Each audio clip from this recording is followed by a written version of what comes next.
జూబ్లీహిల్స్ ఉప ఎన్నికల్లో కిషన్ రెడ్డి గారి మాట వింటే పెద్ద జోక్ అనిపించింది ఈరోజు.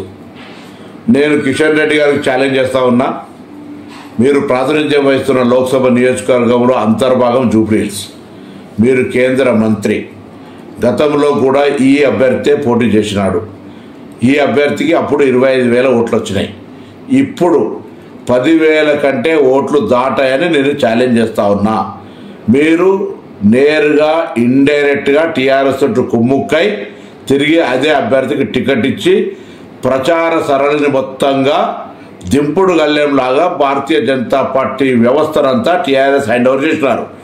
మీ ఎన్నికల్లో వాళ్ళ మద్దతు తీసుకున్న దానికి తిరిగి గురుభక్తిగా ఈ ఉప ఎన్నికలో టీఆర్ఎస్కు లోపాయకారిగా మద్దతు చేస్తున్నారనేటువంటి మాట యావత్ జూబ్లీహిల్స్ నియోజకవర్గ ప్రజల చర్చ. 11 నాడు జరిగే ఎన్నికల్లో మీ అభ్యర్థికి 10,000 లోపు ఓట్లు వస్తాయి. ఛాలెంజ్ చేయదలుచుకున్నారా కిషన్ రెడ్డి గారు అని అడుగుతా ఉన్నాం. భారతీయ జనతా పార్టీ కేంద్రంలో అధికారంలో ఉన్న పార్టీ, ఈ నియోజకవర్గానికి కేంద్ర మంత్రిగా వ్యవహరిస్తున్న మీరు 10 సంవత్సరాలుగా జూబ్లీహిల్స్ నియోజకవర్గానికి ఏమి చేసినారో చెప్పగలుగుతారా అని అడుగుతా ఉన్నాం.